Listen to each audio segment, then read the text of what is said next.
Buenas Sí se le tardes. escucha, doctor. Buenas tardes. Bueno, muy bien. Bueno, entonces como son 5:10, vamos a empezar.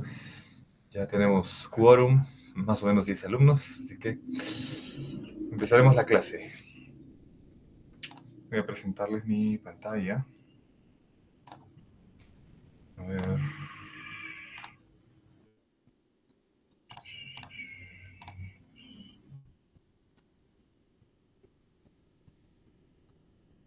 Ajá. ¿Se ve? Sí se ve, doctor. Ok. Bueno, vamos a empezar. La hernia diafragmática congénita. Bueno, esta es una patología que sucede más o menos en uno en 2.500 a 5.000 recién nacidos vivos. Y que consiste, como ven en esta imagen, que el diafragma tiene un defecto por el que protruyen los órganos intraabdominales al tórax, ¿no?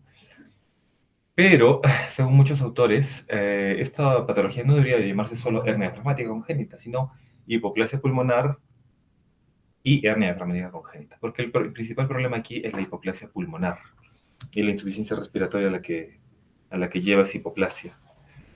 Entonces, hagan de cuenta que son dos patologías juntas aquí: la hernia diafragmática y la hipoplasia pulmonar. ¿Ya? Bueno, sigamos. Estos son los objetivos de la clase, los temas que vamos a tratar.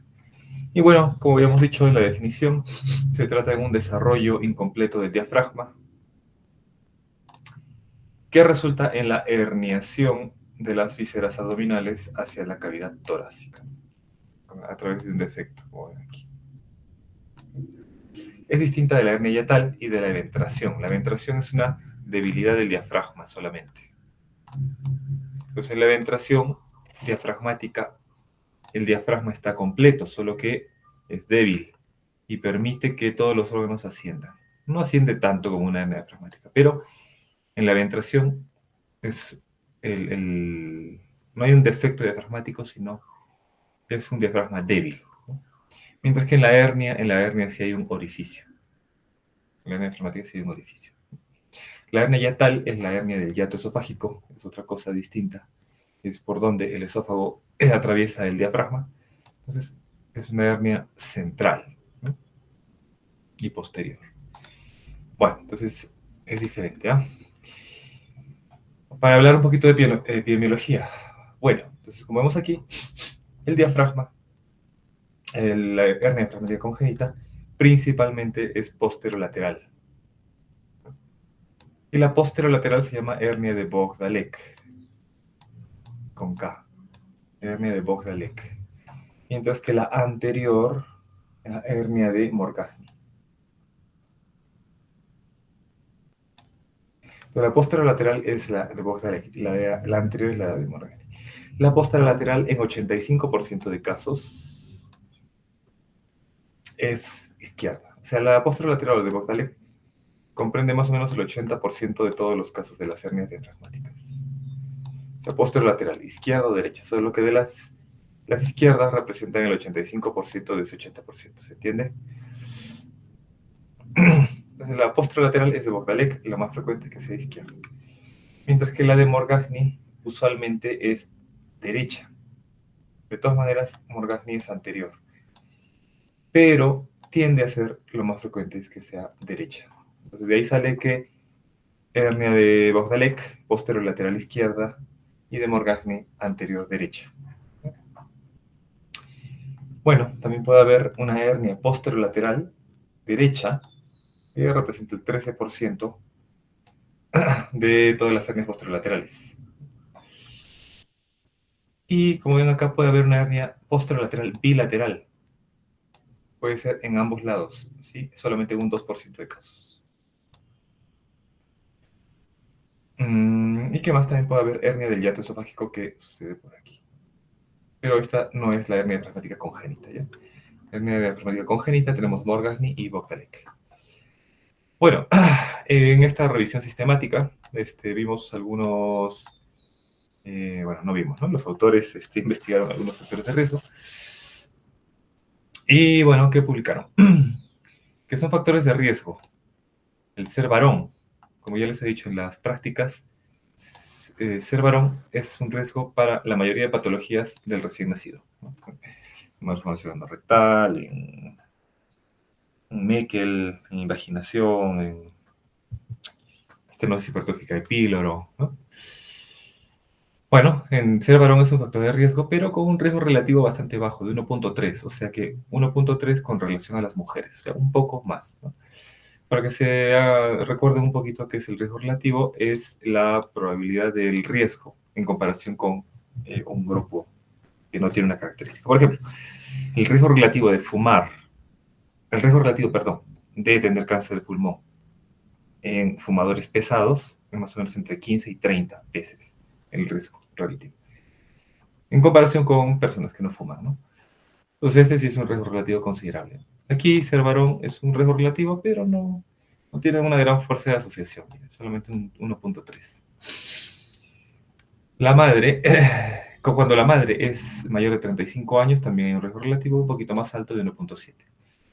Y ser de raza negra protege, o sea, tiene un riesgo relativo menor de 1. El RR cuando es menor de 1 es un factor protector, ¿no? Es protector. RR menor de 1 es factor protector. Entonces ser de raza negra parece que tiene un poquito de menos riesgo que aquellos de raza blanca. Bueno, la prevalencia es más o menos 2.3 por cada 10.000 recién nacidos vivos. Eso nos da aproximadamente 1 en 3.000 a 4.000 recién nacidos vivos, ¿no? Un poquito más, 1 en 4.000, un poquito más, 4.000 a 4.500. Por ahí van las series, van entre 2.500 a 5.000 recién nacidos vivos. Uno por cada ese total de recién nacidos vivos, ¿no? ¿Qué más? El 60% de los casos sucede de forma aislada, ¿ya? Y el 40% de casos está asociado a algún defecto sindrómico. ¿Y qué síndromes tenemos? Lo tenemos aquí, no lo he puesto. Tenemos síndrome Charge. El síndrome Charge.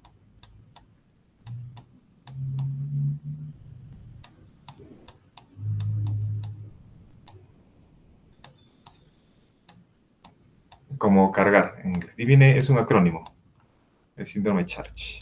C de coloboma, H de alteraciones cardíacas, de heart, A de atresia de coanas, G de alteraciones en los genitales, E de alteraciones en las orejitas con sordera.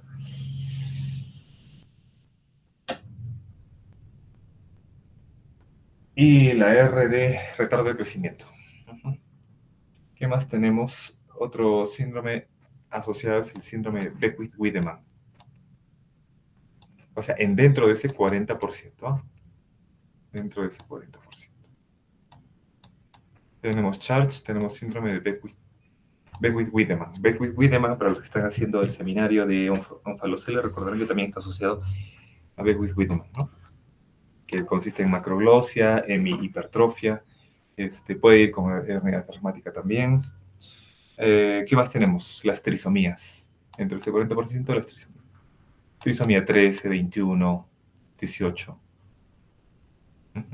Hay otro síndrome que se llama Hartscho-Lewin. También está asociado, ¿no? Entonces el 60% sucede de forma aislada, pero el 40% sí tienen una asociación con estos síndromes. Beckwith-Wiedemann, Charge, las trisomías 13, 18, 21, también el Turner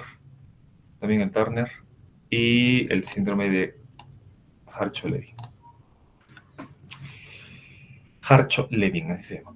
Bueno, el defecto congénito más asociado es la alteración cardíaca, ¿no? Más o menos en un 15% de casos de hernia diafragmática tiene un defecto congénito cardíaco, ¿no? Dentro de ello está el FALOT, el canal AB, la posición de grandes vasos, ¿no? Recuerden que el canal auriculoventricular común es la malformación congénita más frecuente en el paciente con síndrome de Down, algo muy preguntado en el residentado, en el MIR. En trisomía 21, síndrome de Down, la alteración cardíaca más frecuente es el canal AB, canal auriculoventricular común, ¿no? Bueno, pero regresando a hernia diafragmática, el 15% de casos de hernia diafragmática están asociados a defectos cardíacos. La mortalidad global es alta, miren, es alta. de 30 a 50%. Depende mucho de la hipoplasia pulmonar y de la hipertensión pulmonar, que es secundaria a la hipoplasia. Vamos a ver ahora. Es variable, ¿no? Pero entre 30 y 50%. O sea, en las mejores series, 1 de cada 3 bebés aproximadamente con hernia diafragmática fallece. Imagínense, es alta, ¿no? La mortalidad es alta. Se ha mejorado muchísimo en esto. La sobrevida del periodo neonatal al periodo neonatal ahora es mucho mejor, pero todavía, ¿no? Todavía falta recuperar más bebés. Bueno, el defecto entonces anterior, que es el Morgagni, sucede en un 30%, y el posterior, que es Bogdalek, en 70%. El posterior puede ser izquierdo en un 85% de ese 70%, y derecho en un 13%. Bilateral en un 2%. ¿No? La forma más frecuente es la posterolateral izquierda. Esto siempre se pregunta también. Hay algunos defectos genéticos asociados, solo con defectos genéticos, sí, algunos, pero de forma aislada, o sea, solo por estos efectos genéticos, pues explican solamente el 3% de los casos. Entonces, la mayoría suceden de forma aislada y el 40% junto con otros síndromes. Muy bien. Entonces, ¿qué clasificación tenemos? De acuerdo al grupo de estudio europeo. Entonces, el grupo de estudio europeo en hernia diafragmática. Se clasifica de acuerdo al tamaño del defecto en el diafragma, ¿no? Bueno, lo que tenemos que recordar es que, a ver, este es A, este es B, acá tenemos C y acá tenemos D. El A es cuando hay un defecto, ¿no? Pequeño, menos del 50, pequeño, ¿no? El B es mayor al 10%, pero entre el 50%. El C es mayor al 50% y el D ya es la agenesia, o casi ausencia total del diafragma, ¿no? Entonces lo que tenemos que tener aquí en cuenta es el corte, 50%. Y el D ya es la agenesia.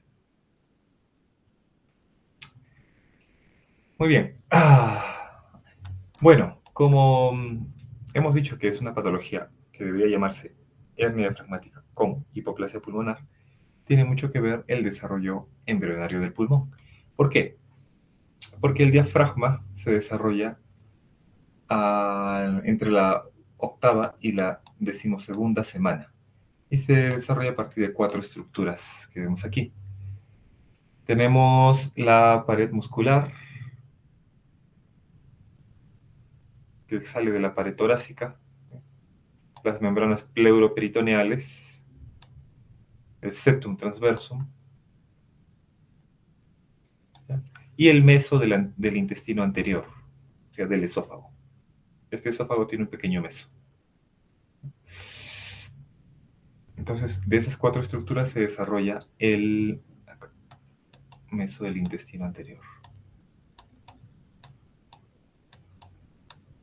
Recuerden que el intestino se divide en 3, en el periodo fetal, ¿no? Cuando está en desarrollo, ¿no? Intestino anterior, o en inglés foregut, intestino medio, que es gut, y midgut, e intestino posterior, que es hindgut, HG. Intestino anterior, medio y posterior. Bueno.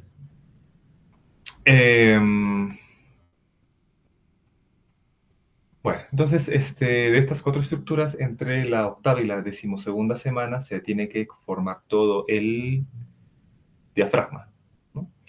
Pero si no se llega a formar usualmente por defectos en el septum transverso, ¿no?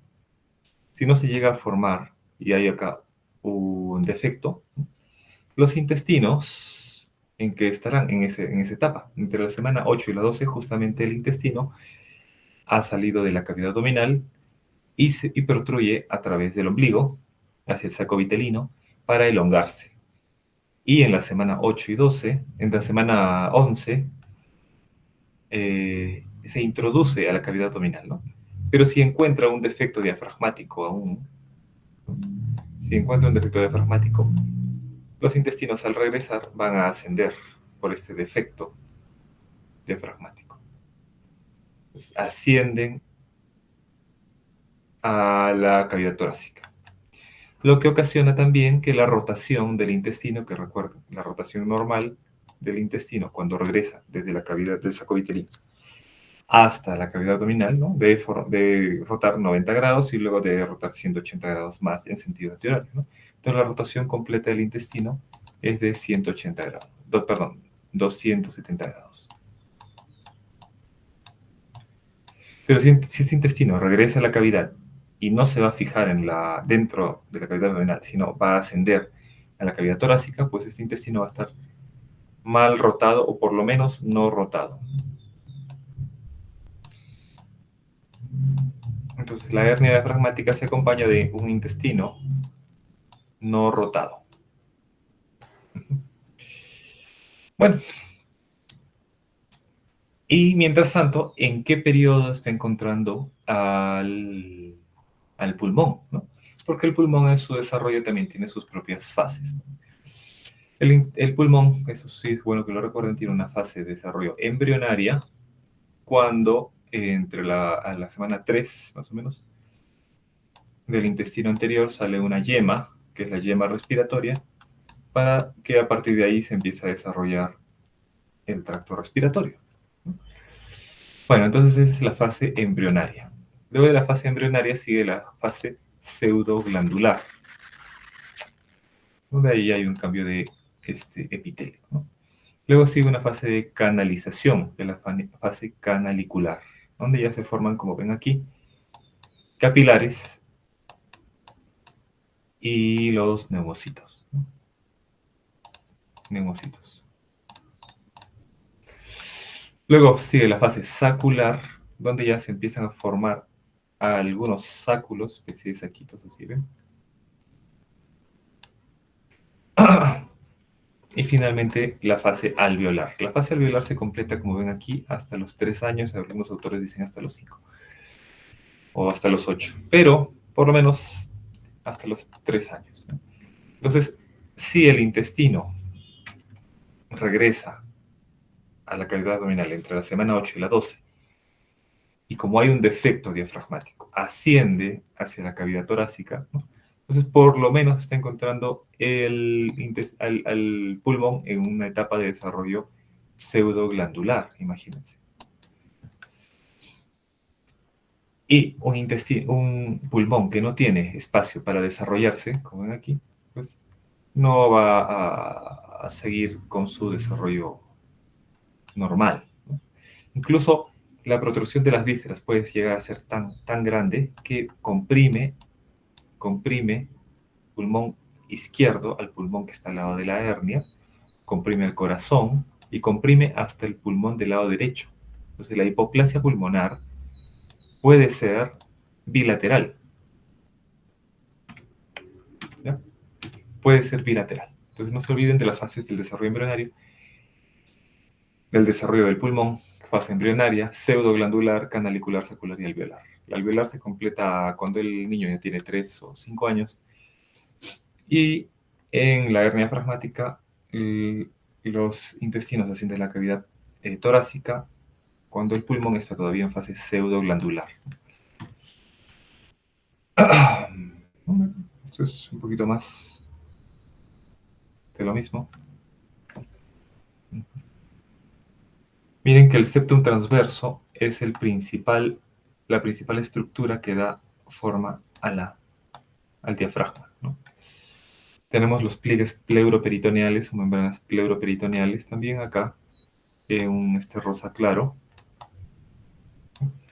Tenemos la pared muscular periférica que también colabora con la formación, aporta a la formación del diafragma. Y como ven aquí, el mesenterio del esófago que nos da la crura del diafragma. Muy bien. Entonces, ¿qué alteraciones fisiopatológicas nos da el ascenso de las asas intestinales? También asciende el vaso. Recuerden que el vaso que debía estar acá también está por aquí ascendido.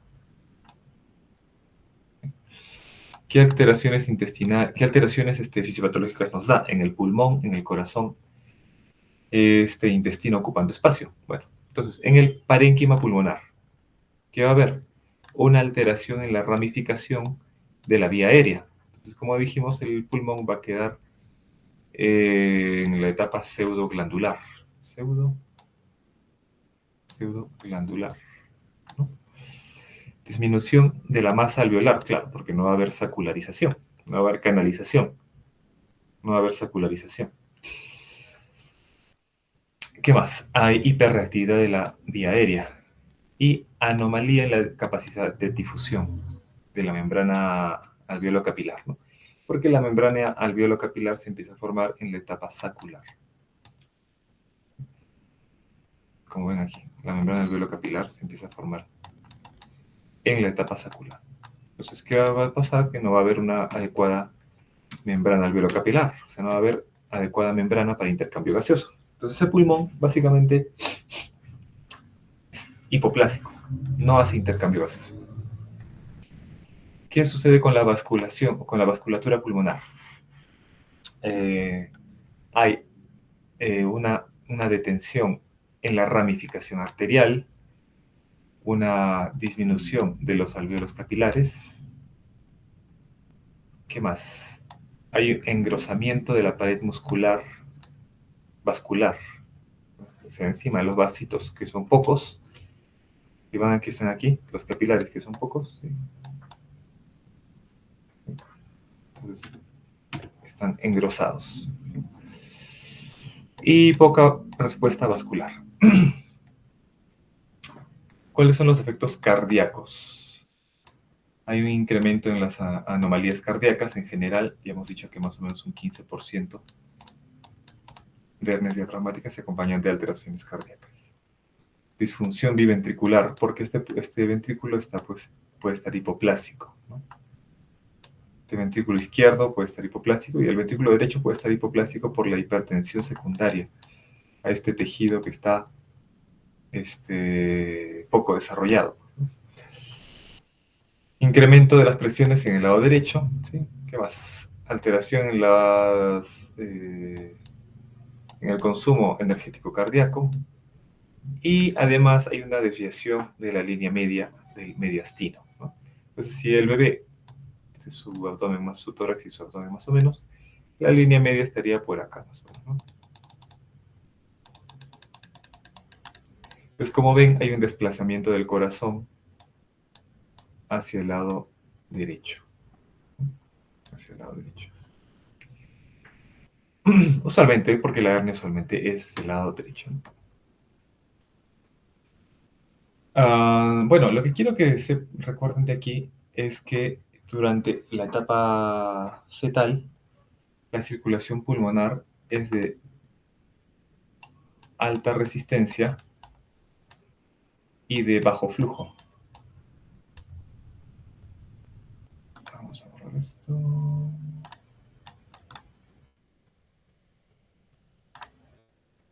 Y de bajo flujo. Mientras que cuando ya nace el bebé, la circulación pulmonar va a ser de baja resistencia y de alto flujo, ¿no? De baja resistencia y de alto flujo. El problema es que estos pacientes tienen una alta resistencia debido a ese pulmón que está hipoplásico, con poca vascularización, con poca y con poca vascularización, con poca masa alveolar, etc. Y persiste también el hecho de que sea de alto flujo. Entonces, lleva al paciente a una hipertensión pulmonar. Hipertensión pulmonar, HTP.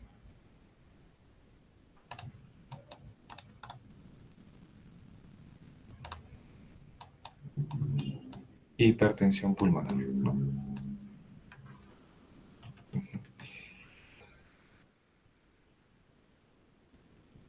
Y esa hipertensión pulmonar puede hacer de que a través del conducto arterioso el flujo vaya desde la arteria pulmonar hacia el callado aórtico.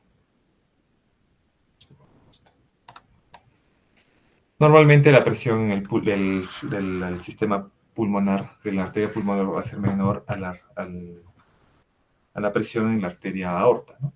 Pero si hay hipertensión pulmonar, el flujo puede invertirse y puede pasar sangre de la arteria pulmonar a la circulación sistémica, ¿no? Y ese es un problema.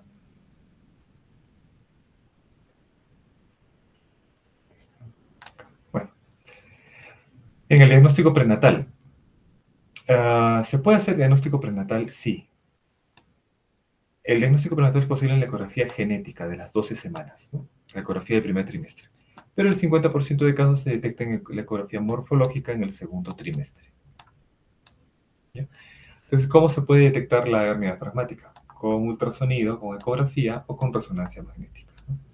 Entonces, por ecografía podemos ver el tipo de hernia, la localización, si es anterior, posterior, el contenido que está protruyendo, si hay saco herniario o no, y también se puede medir el índice pulmón-cabeza, que es LHR. Ahorita lo vamos a ver con detenimiento, pero es importante el LHR o índice pulmón-cabeza. Se puede buscar otras anomalías, buscando algún síndrome, ¿no? Y el tamaño de la vena yugular, además. Mientras que en la resonancia se ve pues más específicamente tamaño del defecto, saco herniario, la herniación hepática, anomalías adicionales y acceso para la vía aérea para un procedimiento intrauterino que es el feto. Bueno, entonces, ¿qué examen más sensible, específico podemos hacer para detectar hernia diafragmática? Es la resonancia magnética, que hasta donde sabemos, pues no es lesiva para el feto. ¿Qué más se puede medir por resonancia magnética?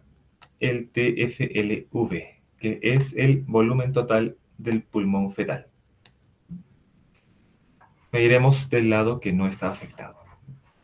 Entonces aquí tenemos una imagen de resonancia magnética. Lo que vemos aquí, hasta aquí, este sería el diafragma. Aquí donde está la flecha sería el defecto diafragmático, como ven que es lateralizado, el defecto. Y por ahí está protruyendo estas asas intestinales, ¿no? Asas intestinales. Este de aquí parece el mediastino. Esta masa de aquí podría ser el vaso. Pero esta zona de aquí sería el único pulmón más o menos sano que tiene el bebé. Esta masa sería, esta imagen hiperintensa sería el pulmón derecho, pulmón contralateral. El pulmón con el que va a respirar el bebé, cuanto más que imagínense esa área pulmonar tan pequeña, ¿no? Y como ven, el corazón está desplazado hacia la derecha, el corazón y mediastino.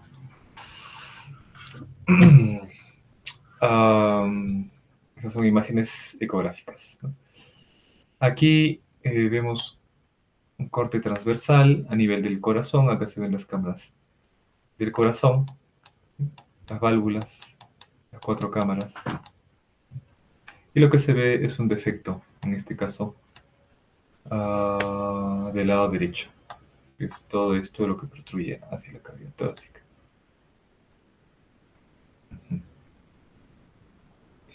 Estas son imágenes de resonancia, ¿no? Aquí está la columnita. Aquí está el corazón, parece. Y ese es el defecto por donde protruyen las asas intestinales. Bueno, haciendo diagnóstico prenatal, también podemos identificar factores pronósticos. Entonces, ¿cuál es el principal factor pronóstico? El LHR, el índice pulmón-cabeza. Pero otro factor bastante fácil de identificar es la herniación del hígado. Si un segmento del hígado llega a ascender, es un factor de mal pronóstico. ¿Por qué? Porque usualmente asciende si es que el defecto es grande. Un factor de mal pronóstico es la herniación del hígado. Pero es mucho más útil la el índice pulmón-cabeza, el LHR, ¿no? Y el LHR es la relación entre el área pulmonar sana y la circunferencia cefálica. Entonces, si el defecto diafragmático, en este caso, en este ejemplo, tenemos una hernia del lado izquierdo. Entonces, hagamos de cuenta que este es el lado izquierdo del bebé, estamos viendo desde la cabecita de los pies. Si este es el lado izquierdo y este es el lado derecho. Aquí está el defecto diafragmático por donde protruyen las asas intestinales, ¿no? Todo esto en la hernia. Este es el pulmón izquierdo que está colapsado, está hipotrófico, hipoplástico, está tenso, está como hepatizado, o sea, no tiene alveolos, no tiene canarículos, es como en etapa pseudoglandular, ¿no? Entonces, este pulmón no es el que se mide es el pulmón sano, el pulmón que le queda, usualmente el pulmón derecho. Y lo que vamos a hacer es multiplicar el, su largo por el ancho. Entonces, multiplicando este largo por el ancho, nos sale 210 milímetros, ¿no? Entonces, relación entre el área pulmonar sana, ¿sí?, entre la circunferencia cefálica. Entonces, hay que en la ecografía también, hay que ver cuál es la circunferencia o perímetro cefálico. En este caso, en el ejemplo, dice 200.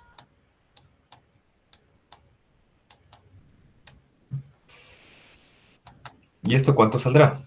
Saldrá aproximadamente 1,1, ¿no? O sea, va a ser mayor a 1.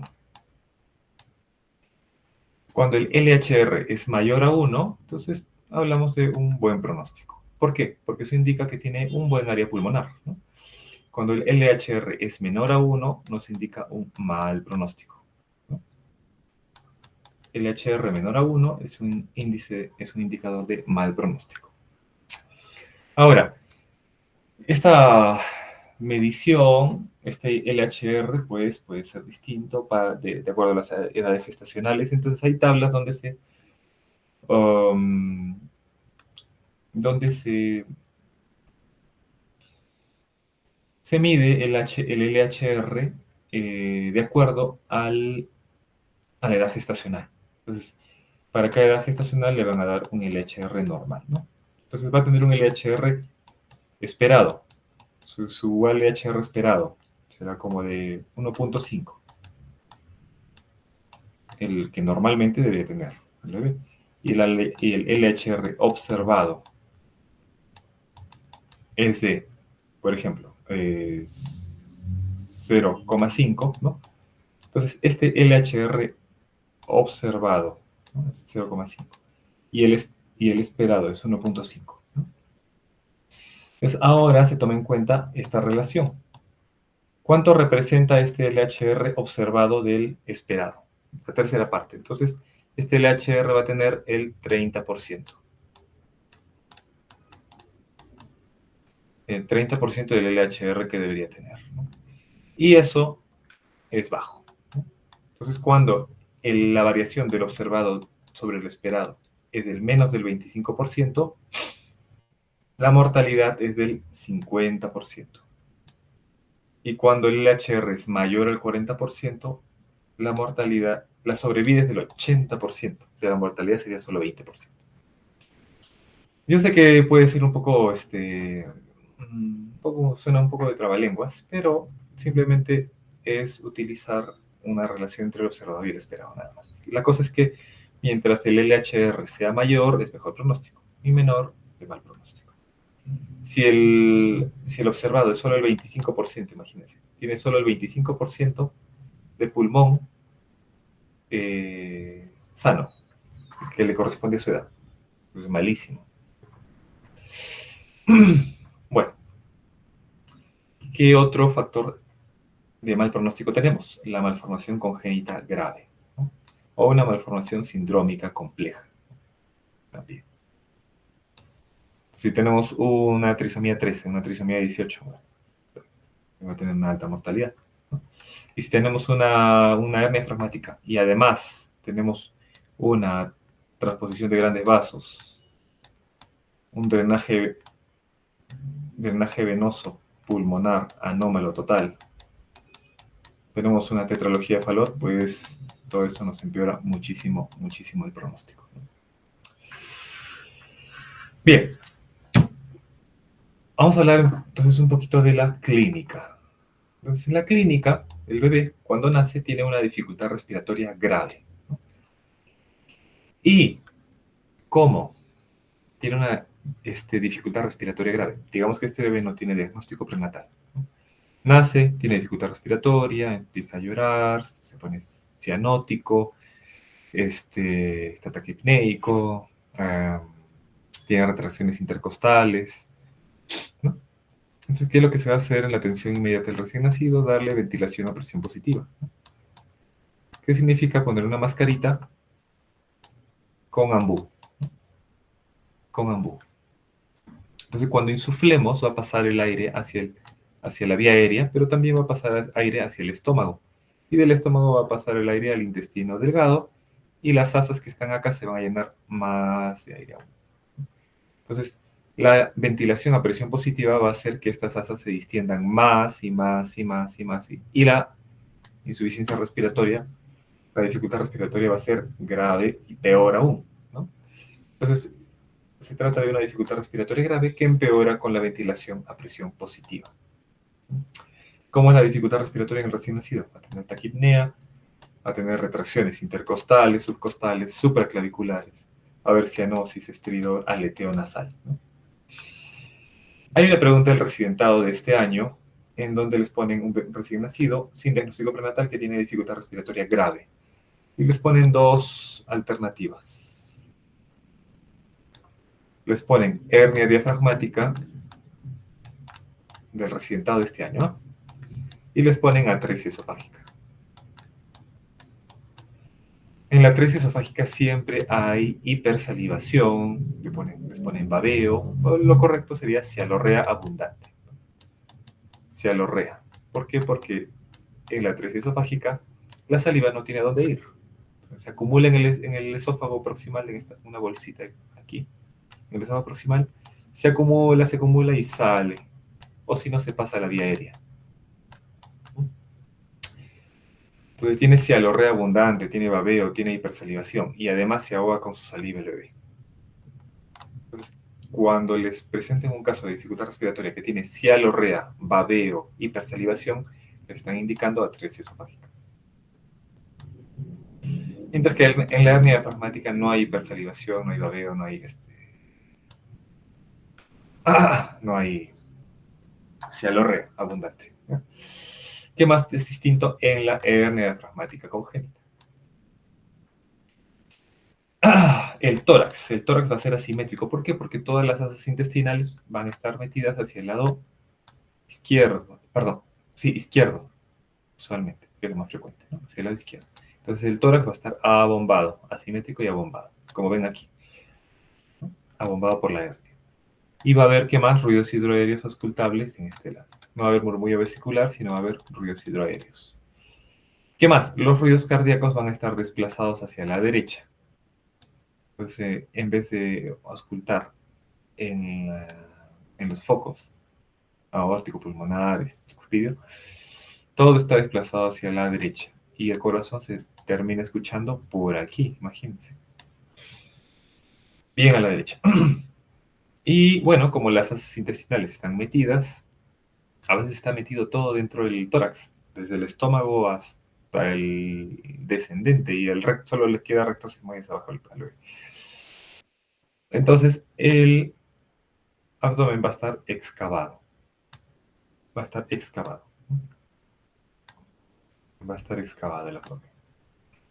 Acá se nota que hay un poco de asimetría, ¿no? Está más distendido el tórax del lado izquierdo. Entonces, no se olviden. Dificultad respiratoria grave al nacer, tórax asimétrico, ruidos hidroaéreos auscultables en el lado donde están protrudiendo los intestinos, ruidos cardíacos desplazados, abdomen excavado y un silencio abdominal. Acá no se escuchan ruidos hidroaéreos. Bien. Entonces vemos aquí una radiografía donde hay, miren, es una radiografía anteroposterior, ahora con la mitad del abdomen, donde se ve que hay un ascenso de las asas, ¿no? Están ascendiendo esto por aquí. Así se ve. Hay asas intestinales todavía en este lado, pero están ascendiendo hacia el hemitórax izquierdo. En el manejo, bueno, se puede hacer un tratamiento intrauterino. Esta es una de las pocas patologías donde la cirugía fetal ha demostrado ser eficaz para disminuir la mortalidad de estos bebés, ¿no? ¿Y qué se hace? ¿Qué procedimiento se hace mediante cirugía fetal? Se hace el procedimiento llamado FETO, que es Feto Endoscopic Tracheal Occlusion. Feto Endoscopic Tracheal, Endoluminal Tracheal Occlusion. Y consiste en eso, en la oclusión traqueal con un balón para colocar un balón en la tráquea, ¿no? Entonces, mediante un endoscopio se coloca un balón en la tráquea. ¿Y esto qué hace? Como se ocluye la tráquea, la secreción del líquido secretado por el epitelio pulmonar hace que el pulmón se vaya desarrollando un poco más cada vez, o sea, por presión, ¿no? La distensión del tejido pulmonar debido a la retención del líquido secretado por el epitelio pulmonar favorece la ramificación y proliferación de las células mesenquimales. Entonces, ¿en qué semana gestacional se coloca el balón? En la semana 28 y se retira a las 34 semanas. Entonces, sobre esto sí hay evidencia. Hay un ensayo clínico publicado en el New England del 2020 que tiene dos grupos de pacientes. Un grupo de pacientes que tiene que todos tienen apnea fragmática, por supuesto, pero hay un grupo de pacientes que tienen un mal pronóstico, o sea, que tienen un índice pulmón-cabeza observado, esperado menor del 25%. Eso es malo. Tener menos del 25% del pulmón sano es malo. Entonces, en estos pacientes que tienen un mal pronóstico, la mortalidad en los pacientes que no se les hace este procedimiento es más o menos de un 70%. 40%. Y cuando se les colocó el balón traqueal, de oclusión traqueal, bajó al 15% de mortalidad. Claro, el defecto igual va a estar presente y hay que operarlo después de nacer, pero el pulmón no va a estar hipoplásico. Esa es la diferencia. El pulmón no va a estar hipoplásico, o no tan hipoplásico. Entonces, hay una reducción de la mortalidad. Sobre esto hay evidencia, entonces, ¿deberíamos hacerlo? Sí, deberíamos hacerlo. Sobre todo está indicado en casos donde el índice pulmón-cabeza es menor al 25%, es decir, que tiene un mal pronóstico. Ajá. ¿Qué efectos adversos puede tener este procedimiento? Por supuesto, infección, ¿no? Una coriomionitis, ¿no? ¿Qué más? Parto pretérmino, coriomionitis, parto pretérmino, por la manipulación. ¿Qué más? Como se ocluye la tráquea con un balón y se coloca un cuerpo extraño, puede haber traqueomalacia. Traqueomalacia, también puede haber laringomalacia.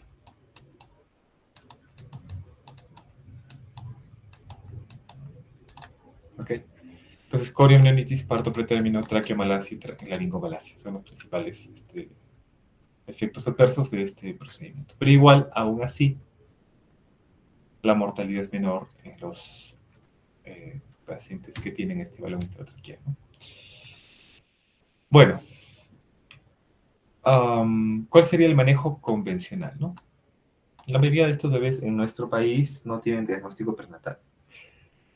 no tienen diagnóstico prenatal. Entonces, se descubre esta hernia diafragmática pues, cuando ya ha nacido el bebé. Y el paciente presenta dificultad respiratoria grave al nacer, se le da ventilación a presión positiva porque es parte del protocolo, empeora la dificultad respiratoria, así que se intuba y se le toma una radiografía. En la radiografía se ve que hay asas intestinales en el hemitórax izquierdo. Entonces, ¿ahora qué hacemos? Si no hay diagnóstico prenatal, bueno, el bebé nace pues, por parto vaginal o cesárea, ¿no? Lo ideal que sería que nazca por cesárea, sobre todo para programar, porque en una cesárea se puede programar. Puedes tener un ventilador mecánico con incubadora y una incubadora disponible, ¿no? Bueno, entonces, si tuviéramos un diagnóstico prenatal, tenemos que intubar al bebé al nacer sin dar una ventilación a presión positiva. Si es que no tenemos diagnóstico prenatal, le van a dar ventilación a presión positiva, va a empeorar el cuadro y va a ser intubado igual. Se va a pasar a la alucinante. Entonces, intubación. Hay que colocar pseudoanalgesia. ¿Qué más? Aquí en la imagen ven que hay una sonda nasogástrica. ¿Para qué? Para descomprimir. Queremos descomprimir el estómago para que las asas intestinales también drenen su contenido hacia la sonda. ¿Ya? Entonces tenemos que colocar una sonda nasogástrica u orogástrica. En el hospital colocamos más orogástrica porque los bebés son respiradores nasales. A gravedad, para descomprimir las asas intestinales. ¿Qué más? Este bebé no se va a alimentar. Esta patología no se opera al nacer. No es una emergencia quirúrgica y ahorita vamos a ver por qué. Entonces, como no se va a alimentar durante varios días, tiene que recibir nutrición parenteral. Y los bebés, ¿cómo reciben la nutrición parenteral? Necesitan una vía central. Entonces, van a necesitar o un catéter venoso central colocado por vía yugular, subclavia, femoral, o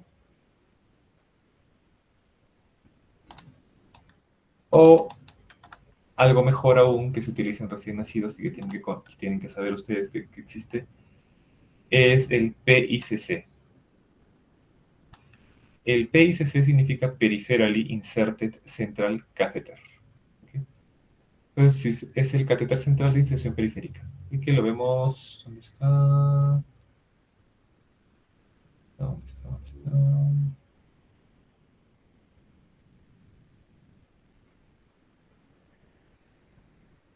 Está señalado aquí.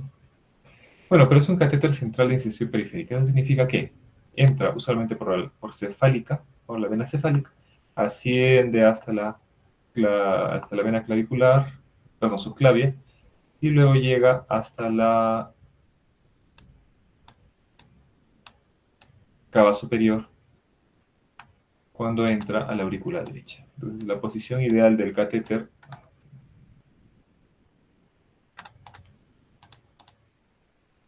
ideal del catéter es en la unión de la cava superior con la vena subclavia.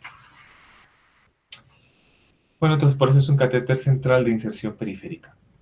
Inserta periféricamente, pero es largo el catéter y llega hasta la unión de la subclavia con la unión de la cava superior con la aurícula derecha.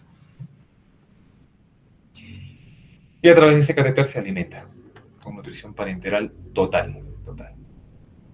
¿Qué más? Este bebé tiene que estar intubado, ya dijimos, ¿no?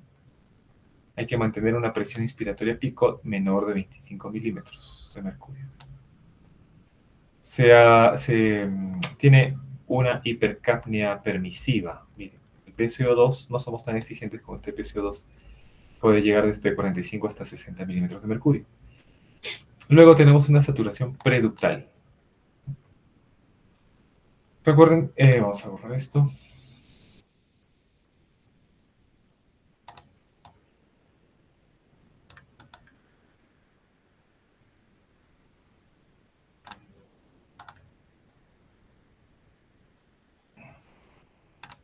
Bueno, recuerden que el conducto arterioso une la arteria pulmonar con el callado aórtico, ¿no? Con el callado aórtico. Pero antes de eso ya se ha dado la arteria subclavia. Bueno, entonces la saturación preductal siempre está en el lado derecho, en el bracito derecho del bebé. Entonces acá tenemos un pulsioxímetro, ¿no? En el lado derecho. Pero también dice que coloquemos uno en el lado izquierdo, en el pie izquierdo. Entonces, este pulsioxímetro del lado derecho es la saturación preductal. Y lo bueno es que aquí lo que vemos es la saturación antes de que haya un intercambio sanguíneo, ¿sí?, entre la sangre pulmonar y el flujo sistémico, ¿no? ¿Por qué? Porque si hay hipertensión pulmonar puede haber flujo desde la arteria pulmonar, puede haber un shunt de derecha a izquierda, o sea, de la arteria pulmonar hacia la circulación, pero será hacia el lado izquierdo, hacia los miembros inferiores también, ¿no? Entonces, la saturación preductal está en el brazo derecho, y la saturación postductal en el pie izquierdo. Entonces, la saturación preductal tampoco somos tan exigentes y nos conformamos con 85 hasta 95%. No buscamos que este paciente haga mucho intercambio gaseoso porque este pulmón está hipoplásico, entonces somos más permisivos con la hipercarbia y con la saturación. ¿Qué más debemos hacer? Debemos hacer una ecocardiografía a las 48 horas y a las 2 a 3 semanas. En el ecocardio podemos ver signos de hipertensión pulmonar.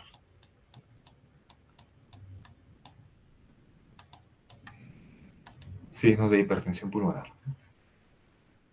Además, también es útil para la cirugía que la ecocardiografía nos diga si el callado aórtico va del lado izquierdo o derecho.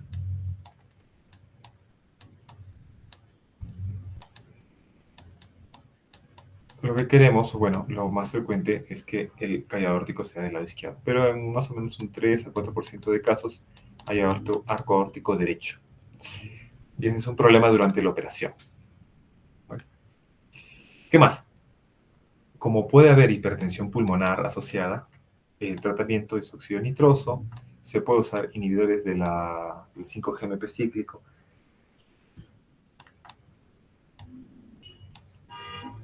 como sildenafilo, milrinone, prostalanina E, bueno. Entonces, hay que tratar también la hipertensión pulmonar, ¿no? Y, bueno, estrategias de ventilación mecánica, tenemos la ventilación mecánica convencional, la ventilación oscilatoria de alto flujo y finalmente el ECMO, ¿no? En la ventilación oscilatoria de alto flujo, en la ventilación oscilatoria de alta frecuencia, perdón, entonces se da frecuencias altísimas. Entonces, en la ventilación convencional le damos entre 50 a 60 ventilaciones por minuto en el ventilador, ¿no? Esto lo maneja el neonatólogo, pero es bueno saberlo también. En cambio, en la ventilación oscilatoria de alta frecuencia se llega hasta 200, hasta 300 veces por minuto. Si es que este paciente está con una acidosis respiratoria, ya más de 60 milímetros de mercurio, una saturación de oxígeno preductal ya muy baja, 80, 75%, 70%. Pasamos a alta frecuencia. Pero si no funciona, tenemos que pasar a ECMO. Y el ECMO funciona como un pulmón. Básicamente, el intercambio gaseoso se hace fuera del bebé. O sea, no se hace en el pulmón, se hace fuera del bebé. En el ECMO tenemos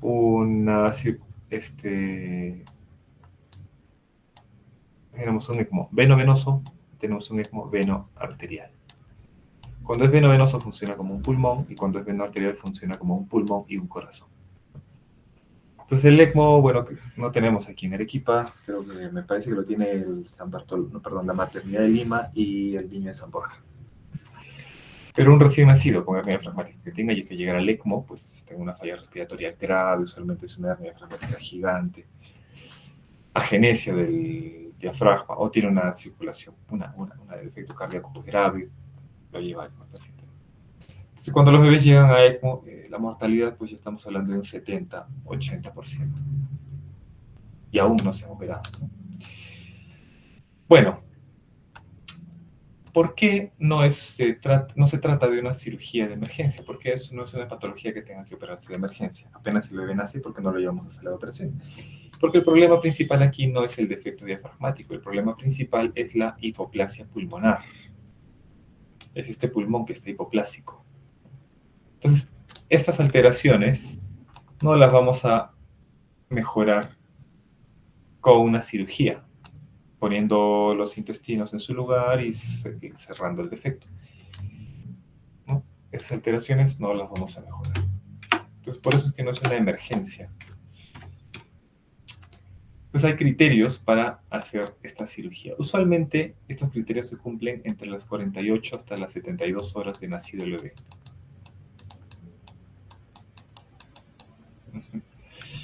Y bueno, según el consenso europeo del 2015 para el manejo de la hernia, pues estos serían, bueno, más o menos está de acuerdo con el consenso canadiense, la guía canadiense del manejo de la hernia diafragmática. Pues básicamente es que el paciente esté estable, ¿no? Y estos serían los requisitos. Que tenga un adecuado flujo urinario, o sea, que tenga una diuresis de más de 1 mililitro por kilo por hora. Que el FiO2 que se le esté dando, o sea, la fracción inspirada de oxígeno, no sea 100%, no 80%, sino solamente de un 50%. O sea, que no requiera mucho oxígeno suplementario, ¿no? Que la saturación preductal esté entre 85 y 95%. Entonces, este monitor nos va a dar, por ejemplo, un 90%. Entonces, si este monitor del bracito derecho nos da 90% de saturación, bueno, estaría en condiciones, ¿no? ¿Por qué no tenemos en cuenta el del lado izquierdo, el miembro inferior? Porque esta ya es sangre mezclada con la sangre pulmonar. Entonces, usualmente, el saturómetro de la pierna izquierda o de la pierna derecha también ya es sangre postductal. Entonces, va a ser más bajo. Acá estará saturando 85, 80%. Entonces, nos guiamos de cuál, del pulso oxímetro en el brazo derecho, que es la saturación preductal. ¿Qué más? Que la presión arterial esté normal para la edad gestacional, que el lactato no esté elevado y que la presión arterial pulmonar sea menor que la presión sistémica. La presión arterial pulmonar se puede calcular en la ecocardiografía. Pues si la presión arterial pulmonar está mayor que la presión sistémica, pues en un recién nacido término, la presión sistólica normal es más o menos unos 60 milímetros de mercurio. Entonces, si la presión arterial pulmonar, que debería estar 20, 15, 20, está por encima, pues no se puede operar este bebé, ¿no? Entonces, esos son los criterios para operar al recién nacido con hernia diafragmática y usualmente se cumplen entre las 48 y 72 horas, como les digo. El problema es que muchos bebés no llegan a estabilizarse, no llegan a cumplir estos criterios. Entonces, ¿qué hacemos con estos bebés? ¿Los operamos o no los operamos? Bueno, la tendencia es que a no operarlos, porque la probabilidad de que se queden en sala de operaciones es alta, ¿no? Se puede esperar hasta una semana, 10 días, a que se estabilicen. El problema es que a veces estos bebés nunca llegan a estabilizarse y no llegan a cumplir estos parámetros. Entonces estamos en una encrucijada. Si los operamos o no los operamos. Es un problema. Es un problema. No hay una respuesta correcta.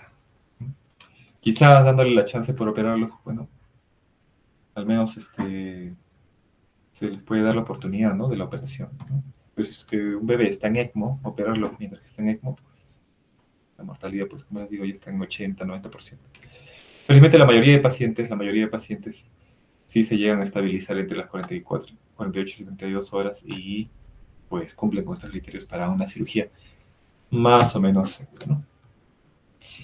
La cirugía se puede hacer por vía abierta o por vía laparoscópica, ¿no? Por vía laparoscópica, pues aquí las imágenes son mucho más bonitas.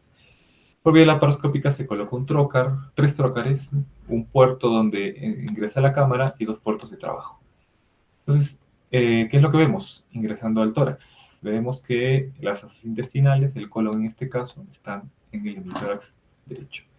¿Qué más? Vemos también que el vaso que está aquí, parece que está todo aquí, también está en el lado derecho, ¿no?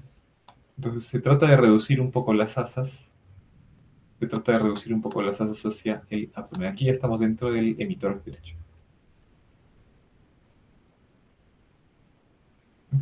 Parece, parece hemitórax izquierdo, perdón. Hemitórax izquierdo, porque estas son las costillitas y tenemos acá el vaso. Bueno, entonces, ¿cuál es el defecto? Este es el defecto. Entonces, se tienen que reducir todas las asas intestinales y se tiene que reducir también el vaso. Y acá vemos cómo ya se ha terminado de reducir todo el vaso, ¿no? Todo el vaso y las asas. ¿Qué nos queda? Cerrar el defecto. Este es el diafragma que todavía está acá. Algo de diafragma tiene, ¿no? Y bueno, en este caso, como ven, se ha podido cerrar con suturas simples. Se ha podido cerrar con suturas simples. Este rodete con este de acá. Bueno, entonces, en este caso estamos hablando de una hernia de tipo B, parece, ¿no? Menos del 50%, entre el 20 y el 50%, del 10 y 50%, hernia tipo B, ¿no?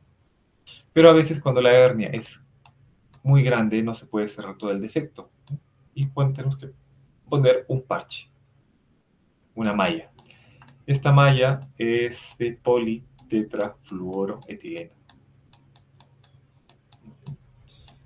Politetrafluoroetileno. ¿Qué hilo se utiliza acá para las suturas? Bueno, hay diferentes técnicas, pero usualmente se utiliza la polidioxanona. La polidioxanona es un material reabsorbible que tiene una fuerza en el nudo durante 3 meses y se termina de reabsorber aproximadamente a los 6 meses. Entonces va a mantener este tejido unido durante 3 meses. La fuerza en el nudo es más importante que el tiempo de absorción, porque antes de absorberse por completo, el nudo se deshace, pues, el hilo se deshace y después se reabsorbe. Entonces, más importante es la fuerza en el nudo. ¿Cuánto tiempo mi sutura mantiene unido el tejido? 3 meses, más o menos, con el PDS polidioxanona. Polidioxanona suture. Suture de sutura. Son las siglas. También se puede utilizar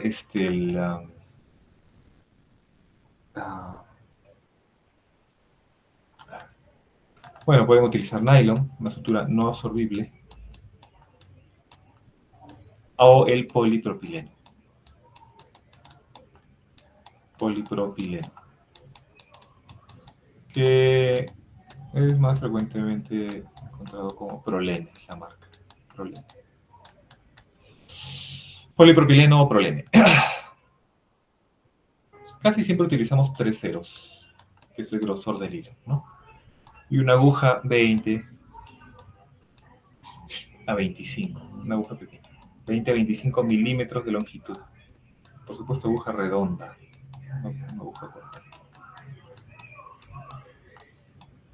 Entonces utilizamos nylon por polipropileno PDS con aguja redonda de 20 a 25 milímetros y con un grosor de la sutura de 3 ceros. Bueno, aquí tienen un resumen del tratamiento desde la etapa prenatal, el parto, etapa neonatal y el seguimiento a largo plazo, ¿no? Pues, ¿qué sería lo ideal? Hacer un diagnóstico prenatal mediante ecografía, medir el riesgo que tiene este paciente, el pronóstico, el LHR, y si se ha obstruido el hígado, ¿no? Si el LHR es menor de 1 o menor del 25% del esperado, se puede hacer un feto. Es fetoscopic endoluminal tracheal occlusion. Se coloca el balón a las 24 y se retira entre las 32 y a las 28 y se retira entre las 32 y las 34 semanas.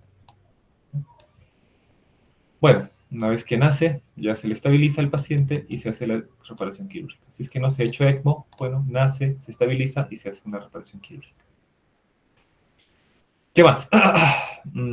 Después se tiene que hacer un seguimiento al paciente para ver si es que hay un desarrollo, crecimiento y desarrollo normal, un neurodesarrollo normal, una valoración de su alimentación, ¿no? Radiografías de tórax frecuentes para ver, y problemas de función pulmonar, porque a largo plazo estos bebés cuando ya empiezan, cuando ya entran, tienen 2 añitos, 3 añitos, ya están caminando y corriendo, a veces se cansan. Les hacen estudios de difusión de L50, ¿no? Difusión de monóxido de carbono, pues, y pues sale disminuida o tienen problemas restrictivos en la espirometría. Entonces, no tienen una actividad tan, este, una función pulmonar pues normal, ¿no? Que es lo bueno que todavía el desarrollo pulmonar puede seguir hasta los 3, hasta los 5 años. Entonces, lo gracioso es que cuando se les toma radiografías seguidas, se ve como el pulmón derecho está pues hiperaireado, ¿no? El corazón ya está casi en su lugar, y el pulmón izquierdo pues está más o menos así de ese tamaño, ¿no? Ya que el diafragma con todos los intestinos en su lugar. Al año de vida se ve el corazón, el pulmón derecho hiperaireado, el corazoncito, y el pulmón izquierdo un poco más grande, y ocupando un poquito más del espacio vacío que hay en su cavidad torácica. Y poco a poco va ganando así, va creciendo ese pulmoncito. Bueno, eso es todo con respecto a la clase. ¿Tienen alguna pregunta?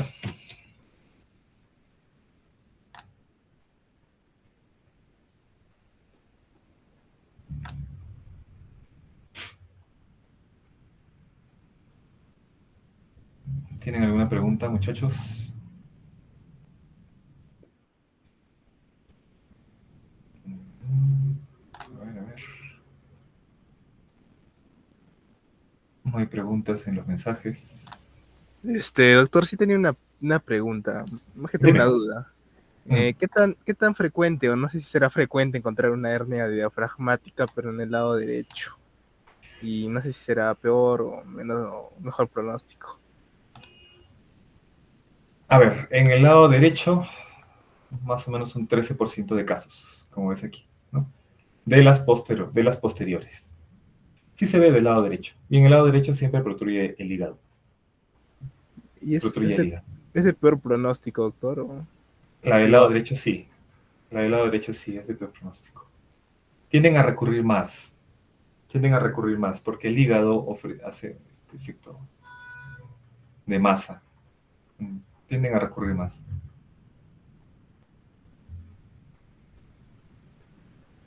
Gracias, doctor. ¿Alguna otra pregunta? Sí, doctor, buenas noches.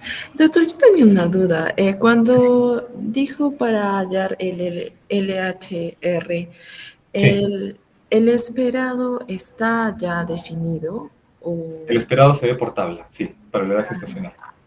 según la edad gestacional yo veo lo esperado y lo Sí. observado es lo que, bueno, presenta Lo el... observado es lo que tú le calculas, acá de esta forma, ¿no? Tienes que ver las 4 cámaras cardíacas y a ese nivel se mide el pulmón sano. Como el pulmón sano usualmente está a la derecha, se mide el pulmón sano, ¿no? Se multiplica el ancho por el largo, 10 por 21, y se divide entre el perímetro craneal. Ah, ya. Ese es el... Dime. Doctor, ¿por qué el perímetro craneal? O sea, ¿por qué esa relación? Es para estandarizarlo de acuerdo al tamaño del bebé. Ya, doctor. Uh-huh. Y doctor, bueno, también tenía otra consulta. Por ejemplo, si estamos en un hospital de primer nivel y llega un paciente que, bueno, una madre que no tuvo controles prenatales ni nada, da un parto y el niño al nacer ya va a tener esa insuficiencia respiratoria así inmediata o es progresiva. Mientras más grande es el defecto diafragmático, va a ser más precoz el problema. Y si tiene otras malformaciones cardíacas, obviamente más, ¿no? Pero sí, la mayoría de pacientes, la mayoría tiene una dificultad respiratoria grave al nacer. Entonces, ni bien nace, tiene taquipnea, retracción, cianosis, estridor, releteo nasal, ¿no? Ahora, si tienes la mala suerte de que esta paciente, estás en tu centro de salud, ¿no? No sé, en Huambo, a 4 horas de Chivay, 3 horas creo. te nace este paciente y tiene dificultad respiratoria, no tiene ecografías prenatales, no tiene nada, lo que vas a hacer si tienes una máscara AMBU es darle oxígeno con una máscara AMBU, ¿no? Y cuando le des la ventilación a presión positiva, pues vas a ver que Empeorar. empeora. El tórax se distiende más, está más asimétrico, ¿no? Se pone más cianótico. Y bueno, si escuchas los ruidos hidroaéreos, van a estar en el pulmón, en el tórax izquierdo, perdón. Los ruidos cardíacos van a estar desplazados hacia la derecha. Y el abdomen excavado. Ahora, si te ha nacido así el paciente y estás lejos del equipo, ¿qué sería lo ideal? Lo ideal sería que le pongan una sonda nasogástrica y que lo intuben, ¿no? Que le pongan una sonda nasogástrica, orogástrica, y que lo intuben, ¿no? Pero si no puedes intubarlo, tendrás que colocarle su sonda orogástrica y ponerle oxígeno por cánula binasal, ¿no? Y ponerle su vía periférica con su dextrosa al 10%.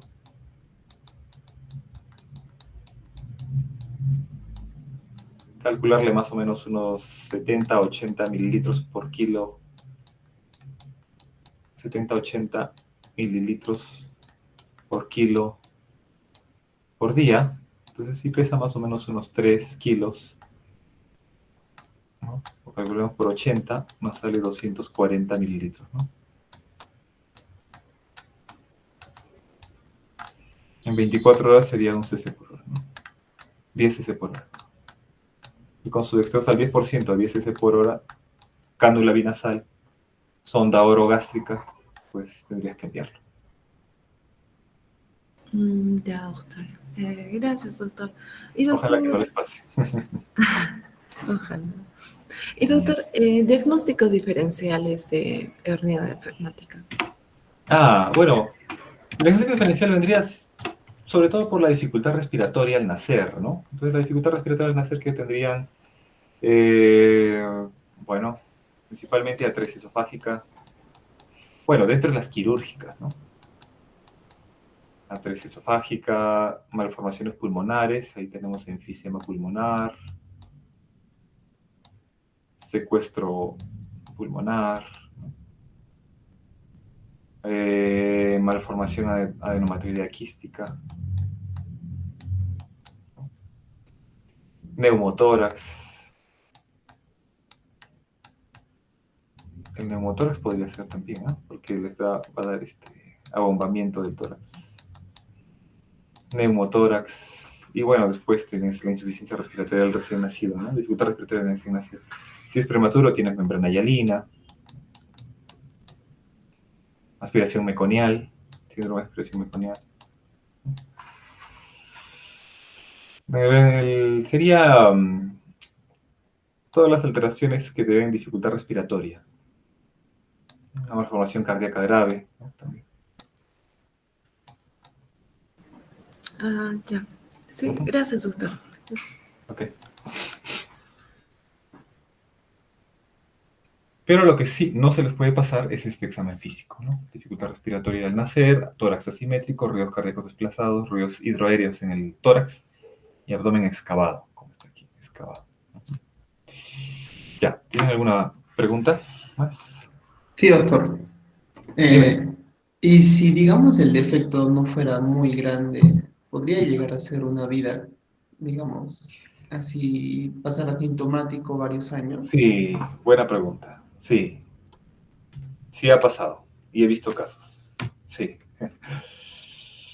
sí es cierto. A ver, vamos a abrir una... Y entonces, más o menos, ¿hay algún dato de a qué edad se vuelve a manifestar? Es que el 90% de los pacientes, más 95% de pacientes con hernia diafragmática congénita se presentan en el periodo neonatal. La mayoría nace con dificultad respiratoria. Ahora, hay hernia diafragmática adquirida también. Hay congénita, hay adquirida. La hernia diafragmática adquirida se produce sobre todo por traumatismos abdominales. Trauma abdominal cerrado hace que aumente la presión intraabdominal, se fuerce el diafragma, la tensión del diafragma, pues sí puede haber hernia diafragmática adquirida.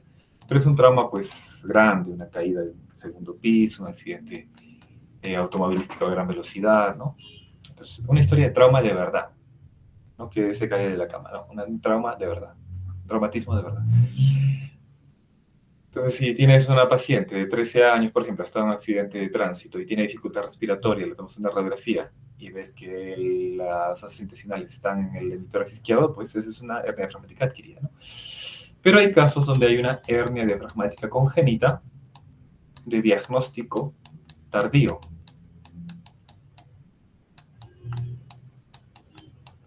De diagnóstico tardío. Pues en estos casos, ¿qué sucede? Parece que este bebé, al nacer, tiene su hernia diafragmática, tiene su defecto diafragmático pequeño,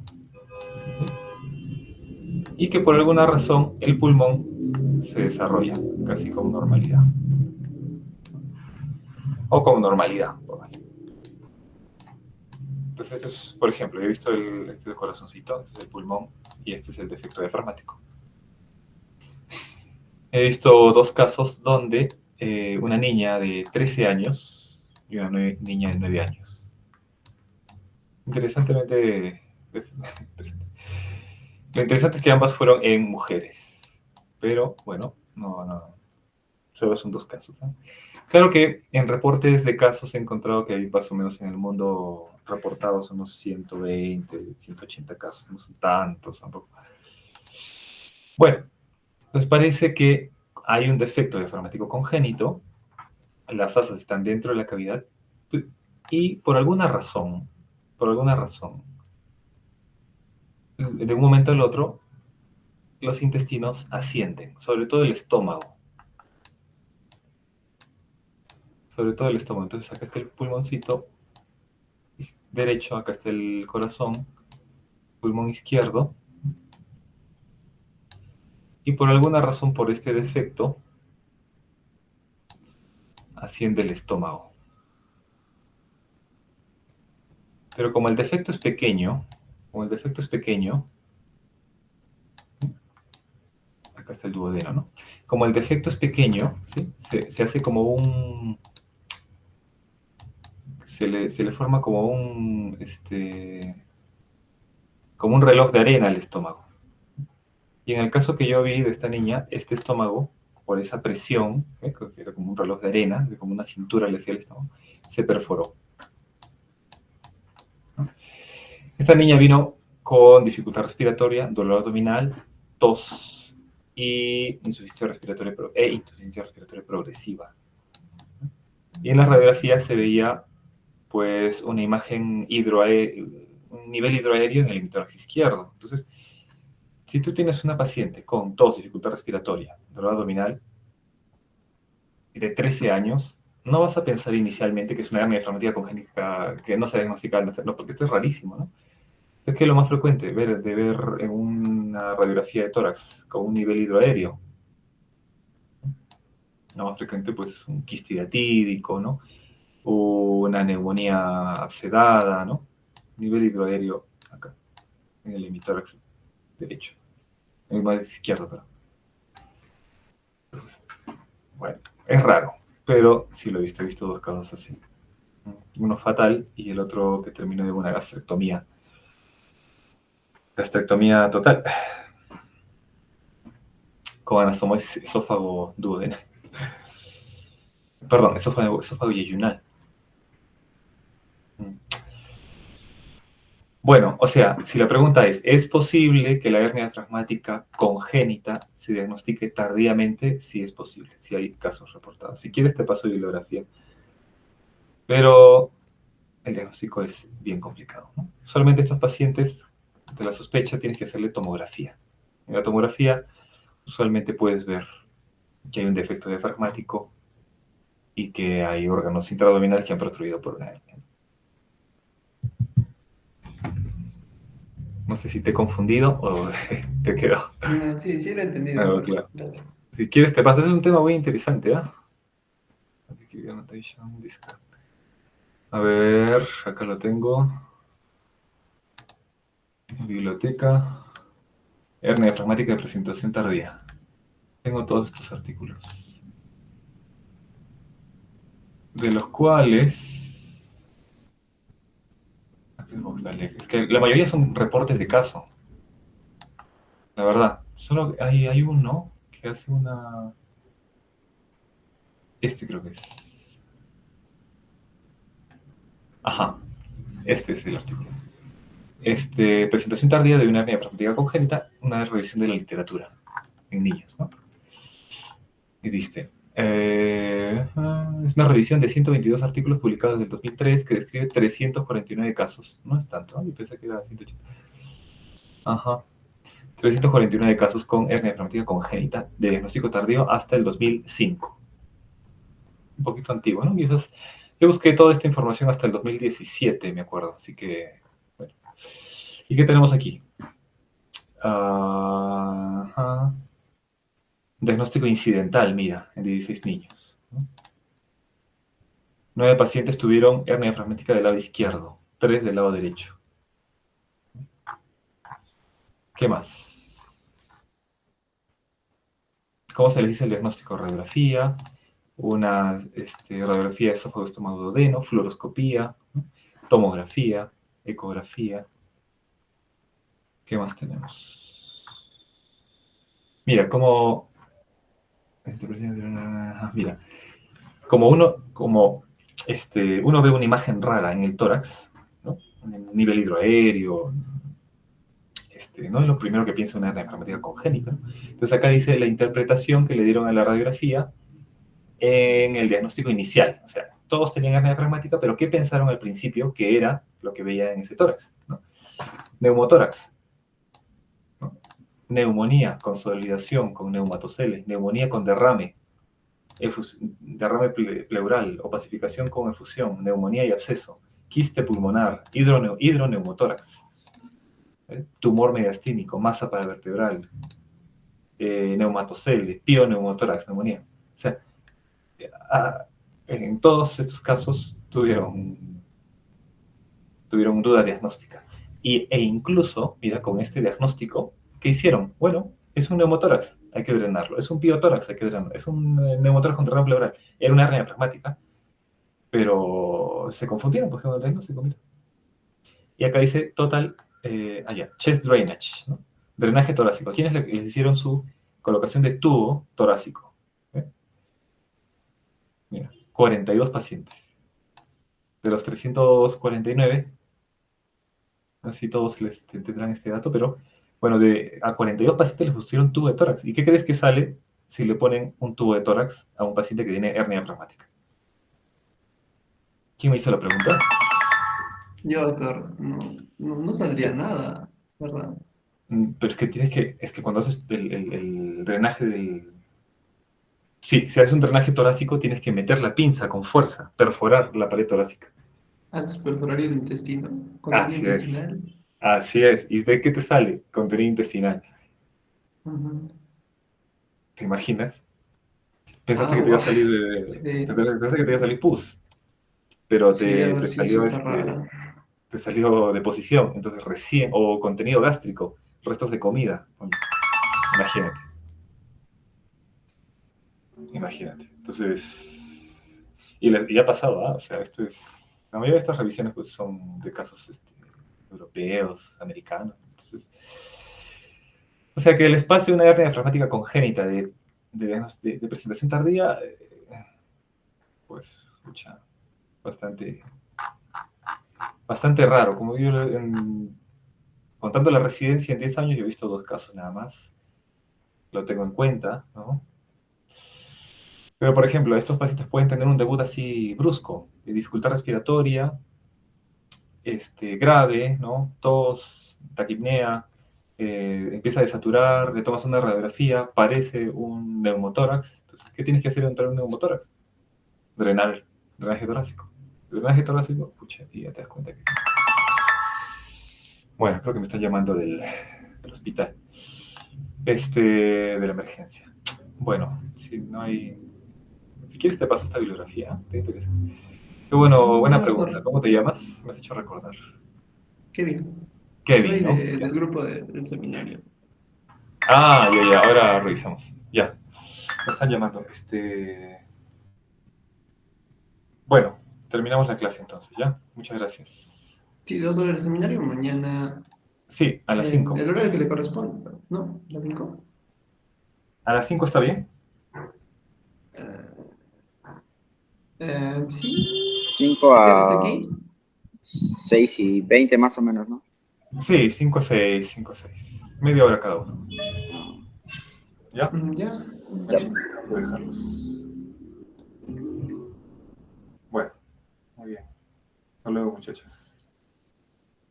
Ok, hasta luego. Hasta luego, doctor. Muchas gracias por la clase.